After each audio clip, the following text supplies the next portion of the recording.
बकरियों खस्सी बकरों का हम गेहूं से वजन कैसे बढ़ाएं। बकरियों को खिलाता हूं, लेकिन खिलाने का तरीका मेरा अलग है। वजन हम किस तरह से बढ़ाएं ये आपको जानकारी होनी चाहिए। पैर धसे ना, हल्का सा निशान बने, तभी उसकी कटिंग करना। गेहूं खिलाने का तरीका भी आपको आना चाहिए। तो गहराई से बताता हूँ।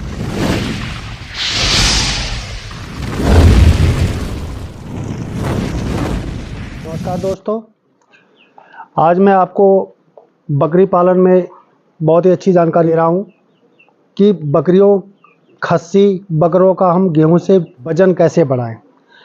दोस्तों, मेरे क्षेत्र में गेहूं और धान की फसल होती है, मक्का नहीं होता है, दलहनी तिलहनी फसल ये नहीं होती है। इसलिए मेरा फोकस गेहूं में ही रहता है। मेरी खुद की खेती है, थोड़ा बहुत जो भी है खेती है, उसी में से मैं जो अनाज एकत्रित करता हूं तो वही उसी को मैं बकरियों को खिलाता हूं, लेकिन खिलाने का तरीका मेरा अलग है। हर यूट्यूब चैनल में आपको देखते होंगे मक्के से वजन कैसे बढ़ाएं, दाल से कैसे वजन बढ़ाएं, और चीज़ों का अनाज बाजरा जई, इन चीज़ों से कैसे वजन बढ़ाएं। नहीं होगा हमारे यहाँ, जैसे आप किसी के यहाँ ये फसलें नहीं होती तो वो क्या करेगा। गेहूं तो लगभग सारे हिंदुस्तान में गेहूं होता है, कोई ऐसे ही जगह होगी जहाँ गेहूं ना हो। जैसे पश्चिम बंगाल में चावल की खेती ज़्यादा होती है, तो गेहूं लगभग हर जगह होता है। तो मैं अपनी बात करता हूं, मेरे यहाँ ज़्यादातर गेहूं की फसल होती है। दोस्तों, मैं ये जानकारी देने से पहले बकरी पालन में कुछ और टिप दे रहा हूं आपको, और वीडियो को पूरा देखना, स्किप करके ना देखना। दोस्तों, बकरी पालन में अगर आपको मुनाफा कमाना हो, जितने भी बकरे हों खस्सी मतलब टीजर या बधिया, जितना उनका वजन बढ़ेगा उतना ही हमें फ़ायदा होगा। तो वजन हम किस तरह से बढ़ाएं ये आपको जानकारी होनी चाहिए। और बकरी पालन में जितना आप खिलाओगे उतना ही आपको फ़ायदा मुनाफा होगा, लेकिन हमें खर्चा भी सीमित करना है, क्योंकि हमें इससे फ़ायदा कमाना है। तो खर्चे को कम करने के लिए आपको हरे चारे का प्रयोग बहुत ज़्यादा करना पड़ेगा। मतलब मेरे कहने का मतलब यह है कि हरे चारे का प्रयोग ज़्यादा करना है, जिससे उनके फीड में खर्चा कम आए। तो हरे चारे में मैं यही कहूँगा, हरा चारा कभी भी दिन के टाइम दोपहर के समय में ही हरा चारा खिलाएं। और गर्मियों में एक विशेष टिप बता रहा हूँ, नेपियर घास या मक्का या कोई भी अगर हरा चारा लगा रखा है तो उसको काटने से, कटिंग करने से पहले उसमें पानी लगा दो। पानी लगाने के बाद खेत में पैर धसे ना, हल्का सा निशान बने, तभी उसकी कटिंग करना।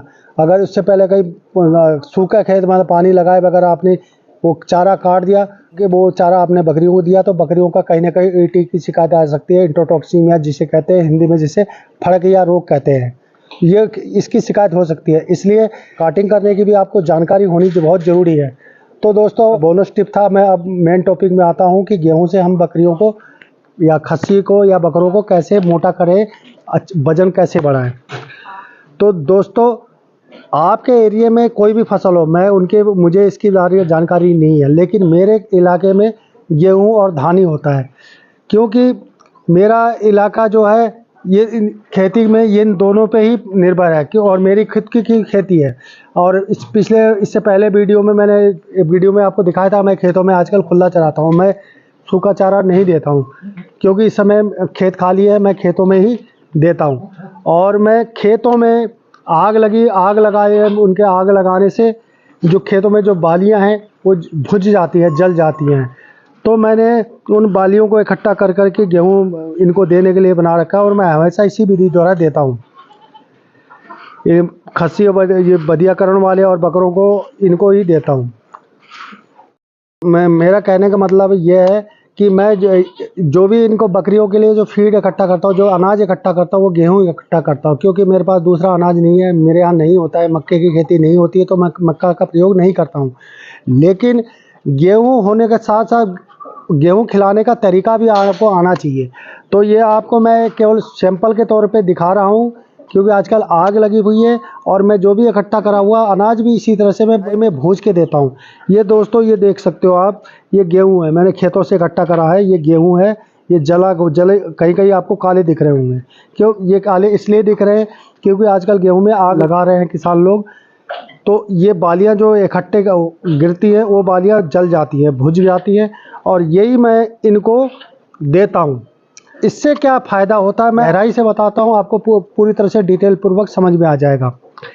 ये इस तरह से देने का कारण, मेरा रीज़न क्या है दोस्तों, जैसे हम लोग अगर कच्ची रोटी या अधपकी रोटी या कच्ची रोटी हम खा लें तो कहीं ना कहीं हमारा लूज मोशन हो जाएगा, पेट खराब हो जाएगा, दस्त हो जाएंगी।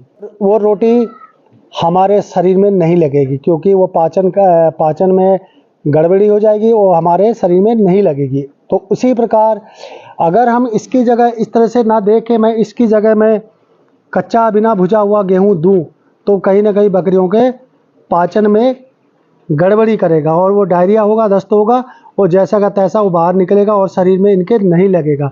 और आप देख सकते हो अभी इस समय मेरी बकरियों की शाइनिंग देख लो आप, कहीं कोई भी कह दे कि बकरी कमज़ोर है, शाइनिंग देख लो। अभी शाम का 6 बज रहे हैं, अभी मैं ले आया हूँ ग्रेजिंग से, आप देख सकते हो कि कितनी अच्छी शाइनिंग दे रहे हैं। और उसका कारण यही है, इसका कारण यही है क्योंकि खेतों में बालियाँ पड़ी है, वही बालियाँ उठा उठा के खाती। एक टाइम मैं जंगल में ले जाता हूँ, हरा चारा खिलाता हूँ और दूसरे टाइम में ये अनाज खिलाता हूँ, ये इस तरह से खाती है। और बकरी को एसिडोसिस ना हो तो उसके लिए मैं पानी में लगातार कुछ ना कुछ देते रहता हूँ, मीठा सोडा या वैसे खिलाते रहता हूँ और काला नमक इनको देता रहता हूँ, जिससे इनको कोई पाचन में गड़बड़ी ना हो, मतलब एसिडोसिस वगैरह की शिकायत ना हो। अगर आप अनाज दे रहे हो तो सोडा का प्रयोग ज़रूर करिए, ये मेरी बोनस टिप है। तो दोस्तों मैं यही कहना चाहता हूँ कि अगर आप गेहूं वाले क्षेत्रों में रहते हैं, जहाँ गेहूं की पैदावार बहुत ज़्यादा होती है, तो मैं देता हूँ उसी प्रकार आप इनको देना शुरू कर दीजिए। मैं गारंटी ले रहा हूँ आपको इसका रिजल्ट मिलेगा। आप अन्य चीज़ों के बारे में वीडियो में देखना भूल जाओगे कि फलाना कहता है मक्का खिलाओ कि इस तरह से खिलाओ कि ये इस तरह से ये दो। अगर आपके पास नहीं है तो आप कहाँ से दोगे? तो मेरा यही क्या, क्योंकि मेरे यहाँ यही इसी की खेती होती है तो मेरा तरीका इस तरह से है इनको देने का।